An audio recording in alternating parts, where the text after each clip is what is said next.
নমস্কাৰ। আজি এক ঐতিহাসিক দিন আৰু এই ঐতিহাসিক দিনটোক আমি অতি আনন্দৰে সকলো উপস্থিত আছোঁ আৰু এই আনন্দত হুৱগা চৰাইছে আমাৰ অতি মৰমৰ শ্ৰদ্ধাৰ অসমৰ প্ৰাক্তন মুখ্যমন্ত্ৰী তথা বৰ্তমানৰ কেন্দ্ৰীয় মন্ত্ৰী সৰ্বানন্দ সোণোৱাল ডাঙৰীয়াই। মই জয়তে সৰ্বানন্দ সোণোৱাল ডাঙৰীয়াক আন্তৰিকতাৰে শ্ৰদ্ধা আৰু শুভেচ্ছা জনাইছোঁ। His Highness Lyonpo Namgyal Dorji, honourable minister, ministry of industry, commerce and employment, royal government of Bhutan, respected honourable minister, government of Assam, Jogen Mohanji, respected minister Ranjit Kumar Dasji, honourable MP Bongaigaon Lok Sabha Phani Bhushan Choudhury ডাঙৰীয়া, অনাৰেবল MP ধুবুৰী ৰকিবুল হুছেইন ডাঙৰীয়াকে প্ৰমুখ কৰি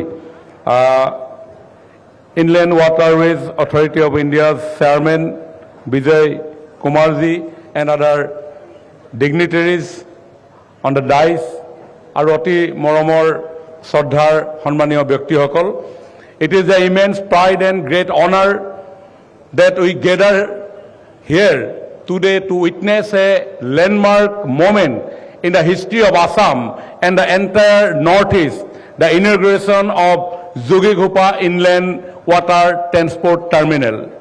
This project is a testament to the unwavering vision and commitment of one of the greatest leaders that Ma Bharat has ever had. Yes, I am talking about our beloved prime minister Narendra Modi ji. इस नरेंद्र मोदी जी के हमारे north east को एक अलग ढंग से देश का growth engine का हिसाब से आगे बढ़ाने के लिए जो स्वप्न देख रहा है और आमिও समग्र অসমৰ জনসাধাৰণে অসমখনক আগুৱাই লৈ যোৱাৰ যি প্ৰয়াস, সেই প্ৰয়াসক হাতে হাত ধৰি আগুৱাই লৈ গৈছে আমাৰ অতি শ্ৰদ্ধাৰ সকলোৰে সৰ্বানন্দ সোণোৱাল ডাঙৰীয়াই।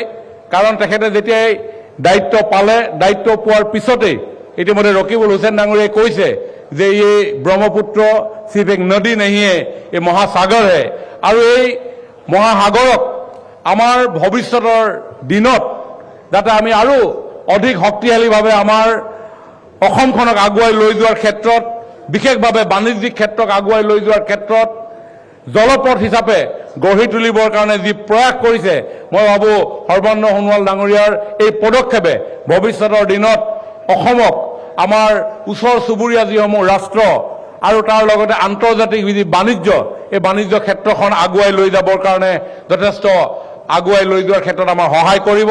গতিকে উপস্থিত সকলোকে মাননীয় সৰ্বানন্দ সোণোৱাল ডাঙৰীয়াক এটা উষ্ম হাত চাপৰি অভিনন্দন জনাবৰ কাৰণে অনুৰোধ জনাইছোঁ। মাল্টি মডেল লজিষ্টিক পাৰ্ক মুখ্যমন্ত্ৰী হৈ থকা অৱস্থাত নীতিন গাডকাৰী ডাঙৰীয়াৰ উপস্থিতিত এই মাল্টি মডেল লজিষ্টিক পাৰ্কৰ আধাৰশিলা স্থাপন হৈছিল আৰু খুব কম সময়ৰ ভিতৰত এটা ড্ৰেষ্টিক চেঞ্জৰ জৰিয়তে এই মাল্টি মডেল লজিষ্টিক পাৰ্কক আজি আমাৰ ভাৰত চৰকাৰ আৰু ৰাজ্য চৰকাৰৰ সহযোগিতাত আগুৱাই লৈ যাবৰ কাৰণে সক্ষম হৈছে। Jogighopa IWT terminal is not just a facility, it is a game changer for Assam and the entire north east. কাৰণ আমি সকলোৱে জানো যে অসমত এডভান্টেজ আছাম 2.0 হ'বলৈ গৈ আছে অহা 25 আৰু 26 তাৰিখে। যোৱা 17 চনত 3 আৰু 4 ফেব্ৰুৱাৰীত প্ৰথমবাৰৰ কাৰণে এডভান্টেজ আছাম অনুষ্ঠিত কৰিছিল। সমগ্ৰ বিশ্বৰ প্ৰিমিয়াৰ ডেষ্টিনেশ্যন হিচাপে অসমখনক তুলি ধৰিবৰ কাৰণে ভাৰতৰ মাননীয় প্ৰধানমন্ত্ৰী ডাঙৰীয়াৰ পৰামৰ্শ অনুসৰি আমাৰ ৰাজ্য চৰকাৰে, আমাৰ মাননীয় মুখ্যমন্ত্ৰী হিমন্ত বিশ্ব শৰ্মা ডাঙৰীয়াই এই প্ৰয়াস আগুৱাই লৈ গৈছে।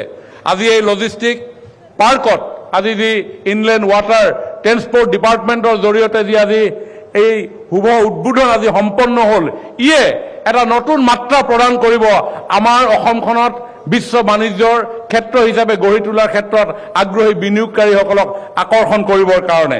গতিকে মই ভাবোঁ যে এই যি মাল্টি মডেল লজিষ্টিক পাৰ্ক তিনিটা পৰিবহণ ব্যৱস্থাৰে এটা মাল্টি মডেল লজিষ্টিক পাৰ্ক হয় য'ত ৱাটাৰৱেজ থাকিব লাগিব, য'ত ৰেলৱেজ থাকিব লাগিব, য'ত ৰোডৱেজ থাকিব লাগিব।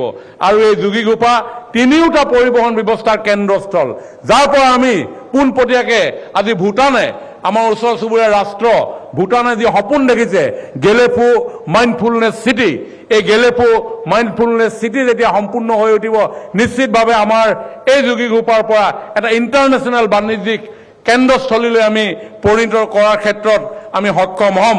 আজি এই যোগীঘোপা মাল্টিনেছ IWT টাৰ্মিনেলৰ জৰিয়তে ঘাইকৈ খাদ্য শস্য, সাৰ, কয়লা, বিটুমিন, খাৰুৱা তেল, মিঠাতেল, কয়লা ইত্যাদিসমূহ, চাহকে ধৰি অন্যান্য বস্তু আমি ৰপ্তানি কৰিবৰ কাৰণে সক্ষম হ'ম, যিয়ে আমাৰ ৰাজ্যখন ডেভেলপমেণ্টৰ ক্ষেত্ৰত যথেষ্ট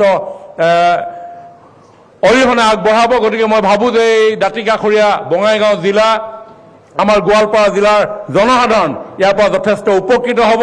গতিকে এই কেন্দ্ৰটোক যাতে আপোনালোকে অতি মৰমৰ চকুৰে চাই, এই কেন্দ্ৰটোৰ লগত জড়িত হৈ থকা প্ৰত্যেকজন ব্যক্তিক যাতে আপোনালোকে আন্তৰিকতাৰে শ্ৰদ্ধা সহকাৰে সন্মান প্ৰদৰ্শন কৰে, তেতিয়াহে এই কেন্দ্ৰটোৰ প্ৰতি মানুহৰ আকৰ্ষণ বৃদ্ধি হ'ব।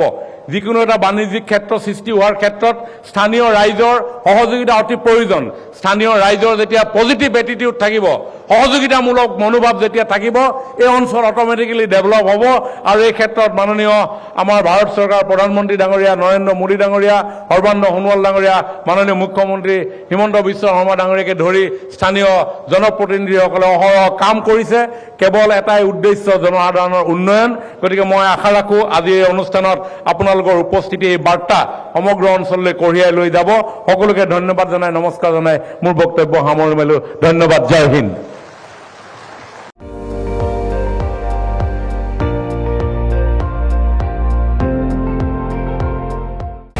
আপুনি চাই আছে ND24, সৰ্বশ্ৰেষ্ঠ নহয়, সৰ্বোত্তমৰ দৌৰত।